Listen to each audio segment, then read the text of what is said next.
सबैले भन्दैछन् कि मेरो दसैँ आयो पुरा मासु भात खाएर पुरा मोज इन्जोय गरेको छ, रिल्याक्समा हिँडेको छ भन्छन्, बाइक चढेको छ हिँडेको छ भन्छन्। तर मेरो दसैँ यहाँ हेर्नुहोस्, दसैँ चाहिँ यसको आयो। आम्मा गर्लफ्रेन्ड भेटेको छ हो, मासु भात खाएको छ, यसले घाँस खाएको चुलो हेरेर त दसैँ, यसलाई पो दसैँ भन्छ त। कहाँ दसैँ हुन्छ हो यार, बुझ न हो केटाबा, मेरो दसैँ होइन क्या। दसैँ भनेको चाहिँ हाम्रो साँडेको हो क्या, शिवजीको बानको चाहिँ दसैँ हो। ल दियो भिडो कत्रो मोटो हो यो त, यो हो नि त।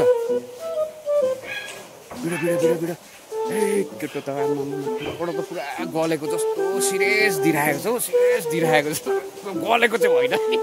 उसले जोखना हेर्दैछ कि पुरा हर कुरा टाइम टेबल ठिक्क यो टाइममा चाहिँ अब यस्तो हुन्छ भनेर। उहाँहरू शिवको हो नि त, शिवजी भगवान् हो नि त, राइट टाइममा राइट एक्सन हो क्या उहाँहरूको भनेको। के छक्का हानिसकेको थियो त छक्का।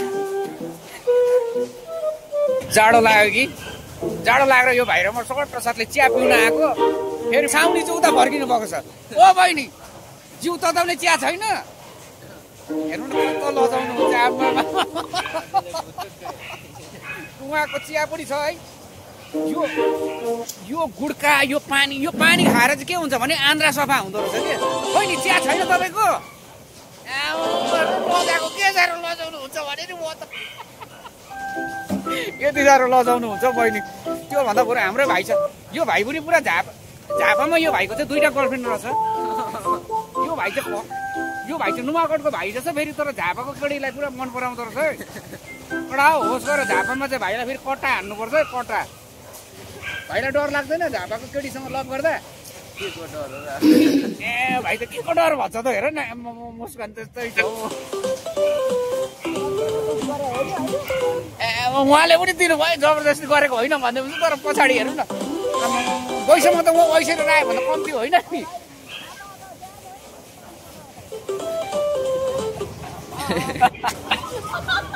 दाजु एकदम मिल्ने दाजु, आज दसैँको लागि पिङ्क।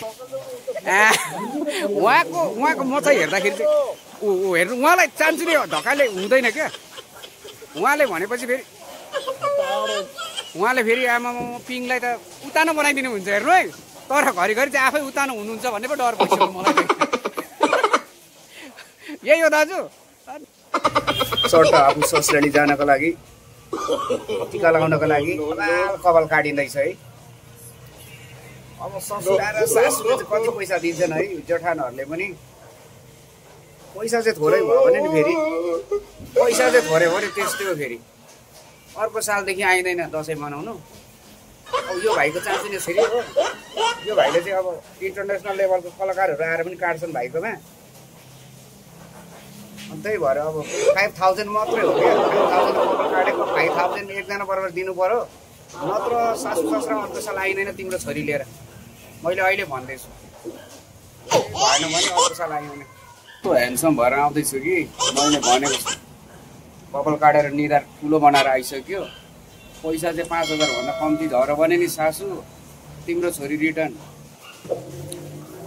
दोबाटे सिरियलको एकदम ठुलो फ्यान हो। त्यो फ्यानमा पनि उहाँको फेरि एकदम अर्ग्यानिक एक्टिङ, उहाँसँग आज भेट भएको छ। तर मैले धेरैवटा सिरियल, त्यो सिरियलभित्र पनि तपाईँको अर्ग्यानिक एक्टिङ हेरेर चाहिँ मलाई धेरै राम्रो लागेको छ।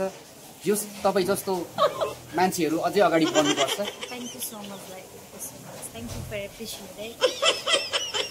ठिक छ। आज आमा ल हेर्नुहोस् त कि बहिनी यस्तो राम्री हुनुहुन्छ, उहाँको अभिनय त झन्सारको कुरै नगर्नु ल।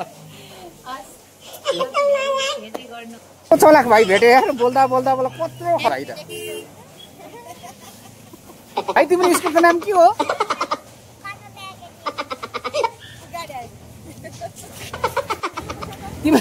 तिम्रो म्याडमले तिमीलाई के भनेर बोलाउँछ भन त?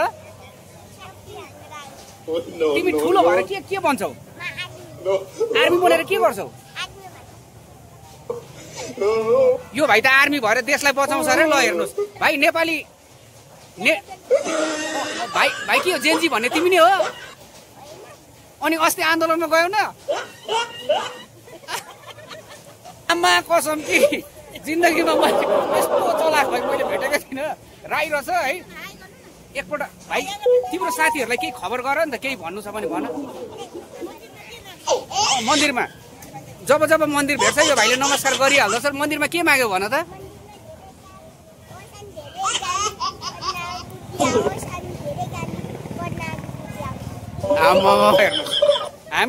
हामी मन्दिरमा गएर केही भन्न सक्दैनौँ, तर यो भाइ चाहिँ पशुपति मन्दिरमा भगवान्लाई भेट्ने बित्तिकै ज्ञान आओस् विद्या आओस् भनेर भन्दछ। भाइ गर्लफ्रेन्ड आओस् कि नआओस् त? तर छ अरे त अनि छ अरे भन्दै सुन्दैछु त तिम्रो। यो भाइ लजाको हेर। छोरा मान्छेको हुँदैन गर्लफ्रेन्ड? भाइ दसैँमा घर जाँदैनौ न? आमा अनि दसैँमा गएर चाहिँ कति पैसा कमाउँछौ त? त्यो पैसाले चाहिँ के गर्छौ तिमी? अनि हाम्रो लागि चाहिँ तिमी के गर्छौ त त्यो पैसाले?